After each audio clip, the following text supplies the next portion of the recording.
Hi friends, I'm Sarah. Welcome back to my channel, Sunset Bow Tarot.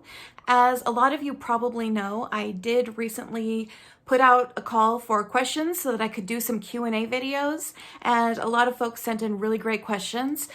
So I super appreciated that. Thank you guys so much for your great questions. I did already post 2 videos relating to all of the sort of tarot and witchy related questions that were asked of me. So I did all of those as kind of separate videos. So I'll link those in the cards. But this is going to be the video about all of the non-tarot and witchy related questions, just all of the sort of normal life questions, random questions about me, about my life that I am able to answer here on YouTube. So let's go ahead and get started. So the first question was, tell us something unusual or unique about yourself. This is a question I always struggle with. Anytime you go on like a work retreat or something like that, where you play, 2 truths and a lie, or tell us a unique fact about you, I always struggle with those kinds of games. So the one that I always fall back on is one related to travel. I do really love to travel, and one of the places that I've been to that's kind of a little unique, I think, is Easter Island. I don't think probably lots of folks end up going there, but it was a really cool trip that I went on right after law school, and it's a pretty amazing place. So, and that is the one in the indigenous language. It's known as Rapa Nui. It is, yes, the one with the big heads. Big stone heads. So anyway, very cool place. So the next question is, what's on your bucket list? And I think here again, I'm going to have to say something related to travel. I do love to travel. And so I'd say one thing on my bucket list is I'd really like to visit all of the continents, at least all of the continents at some point in my life. So far, the only ones I have left are Africa, Australia, and Antarctica. I don't know how I will ever get to Antarctica, but I would really love to go. So anyway, that's one of the things. Another really dorky, like very sort of singing related thing that only a soprano would come up with on their bucket list is I would very much like to be able to sing the Queen of the Night aria from the Magic Flute at some point. I'm working on getting up that high. I don't know if I'll ever make it. I probably will never sing it well, that's for sure, but I would love to at least be able to like sing it once and not make a complete fool of myself. So that's another one. Another question was, show something that you've had since you were a child. So I have shown this once before on my channel. This is a really treasured possession of mine from when I was a child. It's this book by Cooper Edens. It's called If You're Afraid of the Dark, Remember the Night Rainbow. I did actually, earlier in the pandemic, at the very beginning of the pandemic, I read this book in a video, so I'll link that up in the cards. But this is something that my mom's best friend gave to me when I was a kid, because I was afraid of the dark as a kid, and I've always found this book really reassuring, and I really love it. Another question was, what is something you're really proud of? I think that I'd have to say at one point in my life, I did end up in a situation that was really not working out for me from a professional standpoint. I was really struggling with a job that was absolutely miserable and soul destroying, and was also just really struggling with where I lived. This was just after law school, and I was still living in Washington, D.C., and I was far away from my family, and some of my friends were moving away, and I just came to the conclusion that I just couldn't do it anymore, and I just quit my job and picked up and moved back to Minnesota, where all my family was. And that was the best decision I ever made, but it did take some guts. It had never occurred to me in my life to quit a job without having another job lined up and go move somewhere halfway across the country just because I was miserable with what I was doing. It seemed really irresponsible at the time, but it all worked out for the best. So I'm still really kind of proud of myself for getting over the anxiety about doing that and just doing it. So the next question is, have you ever had any spooky or supernatural experiences? And I've really only ever had one in my life. And that is in the house that I live in, the current house that I live in. I started having experiences where my bed would shake. Like I'd be lying in bed at night and my bed would kind of shake, like something had just landed on it. It was really scary because I couldn't figure out like why it was shaking. I would like jump out of bed, check under the bed. It totally freaked me out. And then I also started having things fly off my bedside table, like small things would just go flying off my bedside table, like my watch or my glasses or a tube of chapstick would just like go flying off the bedside table right after I had like laid down to go to sleep.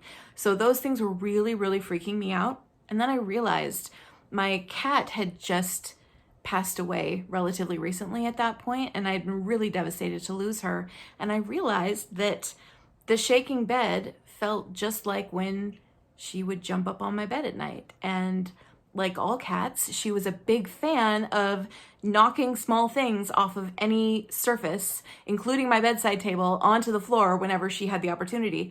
So I just realized all of a sudden, like, I'm experiencing cat behavior. I'm experiencing unexplained supernatural cat behavior. And so one night I just said, hey, Tess, my cat's name was Tess. And I just said, hey, Tess, if that's you, I'm so happy to see you. I hope that's you.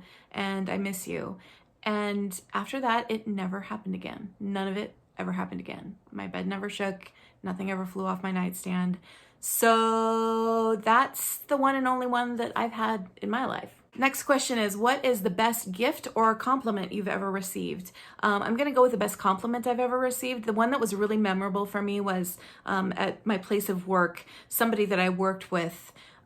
We all worked in a big sea of cubes, and she came over to my cube one day and said, I just want to tell you how much I love hearing you laugh. I think you have a really beautiful laugh, and I love that I can hear it from my desk. I think it's just really beautiful. And that always stuck with me. I was like, gosh, being complimented on your laugh is such a nice thing to get complimented on. So that one's always stuck with me. The next question is important life lessons or other experiences that you've learned from life, sort of life wisdom. I wouldn't call myself a particularly wise person, but I think if I had to say one life lesson that I think is probably the most important one that I've learned throughout my life, I've always been a very cautious person and a sufferer of anxiety. And I think one of the most important life lessons I've learned that I'm still trying to hammer into my own head sometimes because it's hard to remember sometimes, but one thing that has always proven true to me, no matter what, always, is that the fear that you have of an experience is always worse than the ultimate experience ends up being. The experience never ends up being as bad as what you fear it to be. And that is just something that I've realized over the course of my life, and it's something that I always, always try to remember. I have never had something turn out worse than what I feared it to be. No doctor appointment or medical procedure, no job interview, nothing. Nothing has ever turned out to be worse than what my worst imaginings were. It's always better than what I was afraid it would be. So that's something I always try to keep in mind. Another question is, do you have any other collections or hobbies or interests besides tarot? And the answer to that is yes. I have a gazillion collections and hobbies and interests. One of the things that I collect a lot is Lego. I have my guest room is just like Legoland. I love collecting and putting together Lego sets. That's a very nerdy thing I do. I also really like collecting sort of whimsical china or vintage china. I have lots of plates hanging on my walls. I really like textile art, so anything that's embroidered or any art that's primarily made out of textiles I really enjoy. I also collect a crapload of craft supplies because I love crafting, all kinds of crafting. That's one of my hobbies. I really love to crochet. I've never been good at knitting, but I really love to crochet. I love to do cross stitch and embroidery and all that kind of stuff. I occasionally sew. I'm not the best at it, but if something has just straight lines, I can sew pretty well. I also love crossword puzzles. I do the New York Times crossword every day. I would really like to just someday for fun compete in like a crossword tournament. That is something that is another thing I probably should have said was on my bucket list. I would really like to someday compete in a crossword tournament. So those are all of my many, many hobbies. I have a gazillion of them. Oh shit, and I almost forgot. I sing too. I am in a choir. I take voice lessons. So that's another hobby. Geez, I have too many hobbies. Next question. What is a song you can't stop singing lately? It's gotta be Butter by BTS. That will be my only mention of BTS in this video.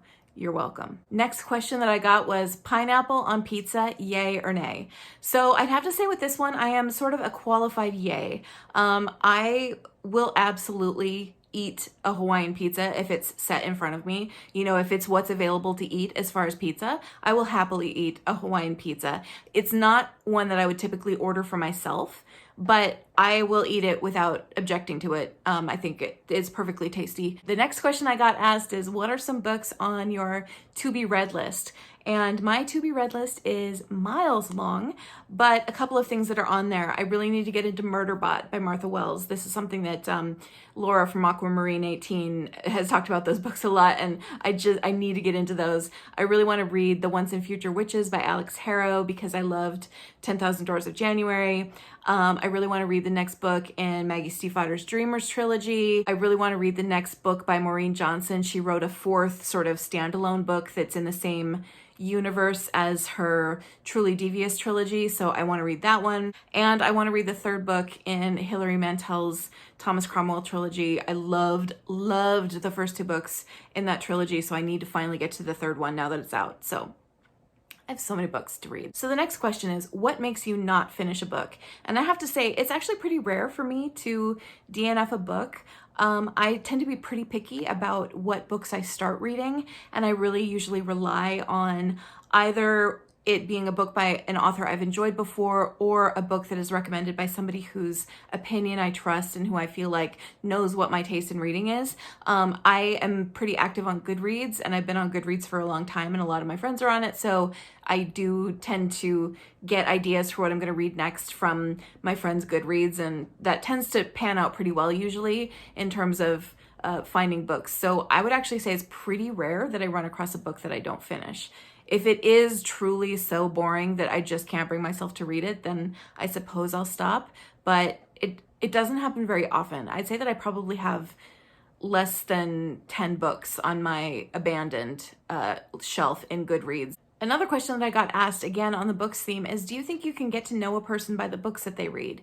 And yeah, I think my answer to this is similar to my answer for tarot decks. I think you can get to know people a little. You can learn a little bit about what they're interested in, whether or not they even like reading, I think is important to know about a person. I love to talk about books, so I really like clicking with people who are readers and who have similar taste in books to me. It's one of the things that I most enjoy talking about is books.